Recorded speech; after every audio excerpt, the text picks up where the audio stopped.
जेव्हा दोन cricketing giants world स्टेजवर समोरासमोर येतात तेव्हा ती फक्त एक मॅच नसते, तो हिस्ट्रीचा नवा चॅप्टर असतो. आणि T20 वर्ल्ड कप 2026 मध्ये India versus England second semifinal हा तसाच एक हाय व्होल्टेज क्लॅश आहे. मुंबईच्या वानखडे स्टेडियमवर हा नॉकआउट बॅटल होणार आहे, जिथे प्रेशर, एक्सपेक्टेशन्स आणि लेगसी सगळं एकत्र येणार आहे.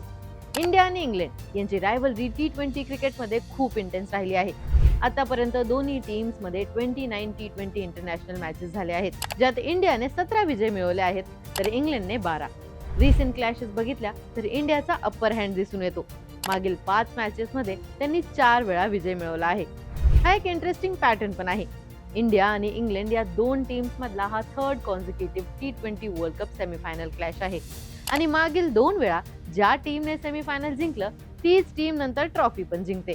म्हणजे ही मॅच फक्त फायनलचं तिकीट नसून ट्रॉफीचा डिरेक्ट रस्ता सुद्धा असू शकते. इंडियाचा T20 वर्ल्ड कप कॅम्पेन बघितला तर तो मिक्स राहिला. काही डॉमिनेटिंग विन्स आणि काही प्रेशर सिच्युएशन्स. सुपर 8 मध्ये क्रुशियल मॅचेस जिंकून इंडियाने सेमीफायनल मध्ये आपली जागा सिक्युअर केली. मिडल ऑर्डर मध्ये कन्सिस्टन्सी ही इंडियाची मोठी स्ट्रेंथ राहिली आहे. सूर्यकुमार यादव, हार्दिक पांड्या सारख्या प्लेयर्सनी इम्पॅक्ट नॉक्स दिले, तर जसप्रीत बुमराह आणि अर्शदीप सिंगने डेथ ओव्हर्स मध्ये कंट्रोल ठेवला. स्पिन डिपार्टमेंट मध्ये व्हेरायटीमुळे इंडियाला बॅलन्स मिळाला आहे. पण टॉप ऑर्डर मध्ये काही इनकन्सिस्टन्सी पण दिसल्या आहेत. पॉवर प्ले मध्ये अर्ली विकेट्स पडल्या तर प्रेशर बिल्ड होऊ शकतो आणि नॉकआउट मध्ये छोट्या चुका सुद्धा मोठा फरक आणतात. इंग्लंड बद्दल बोलायचं झालं तर 2 वेळा T20 वर्ल्ड कप चॅम्पियन राहिलेली टीम नॉकआउट क्रिकेटमध्ये खूप डेंजरस असते. त्यांची बॅटिंग डेप्थ ही त्यांच्या मोठ्या स्ट्रेंथ्स पैकी एक आहे. हॅरी ब्रूक, जॉस बटलर, सॅम करन सारखे प्लेयर्स मॅच टर्न करू शकतात. ऑलराऊंड ऑप्शन्समुळे इंग्लंडला फ्लेक्झिबिलिटी मिळते. त्यांच्या ओपनिंग पेअरमध्ये काही मॅचेसमध्ये स्ट्रगल दिसला आहे, पण मिडल ऑर्डरने कन्सिस्टंटली प्रेशर हँडल केला आहे. बॉलिंगमध्ये पेस स्पिन कॉम्बिनेशन बॅलन्स्ड आहे. इंग्लंडचा माइंडसेट नेहमीच अग्रेसिव्ह दिसला आहे, जे नॉकआउटमध्ये ॲडव्हान्टेज देऊ शकतो. हेड टू हेड स्टॅट्स बघितले तर इंडियाला ओव्हरऑल एज आहे, पण T20 वर्ल्ड कप हिस्ट्रीमध्ये दोन्ही टीम्समध्ये इंटेन्स बॅटल झाले आहेत.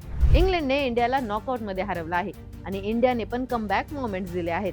म्हणजे सायकोलॉजिकल एज कोणाकडे आहे हा सुद्धा एक इम्पॉर्टंट फॅक्टर ठरणार आहे. वानखडे स्टेडियम बॅटिंग फ्रेंडली आहे. शॉर्ट बाउंड्रीजमुळे हाय स्कोरिंग मॅच होण्याची शक्यता आहे. टॉस, ड्यू फॅक्टर आणि डेथ ओव्हर्स एक्झिक्युशन हे मॅच डिसाईड करू शकतात. जर इंडियाचं मिडल ऑर्डर रिदम मध्ये आलं आणि बुमराहने अर्ली ब्रेक थ्रूज दिले तर इंडिया मॅच कंट्रोल करू शकते. पण जर इंग्लंडने पॉवर प्ले मध्येच मोमेंटम मिळवला आणि स्पिनर्सने मिडल ओव्हर्स मध्ये चोक केलं तर प्रेशर इंडियावर येऊ शकतो. फॉर्म, बॅलन्स आणि रिसेंट रेकॉर्ड बघितले तर इंडिया थोडा फेवरेट दिसून येतो, पण नॉकआउट क्रिकेटमध्ये फेवरेट्स नेहमीच जिंकतात असं नाही. It's about who handles pressure better on that day.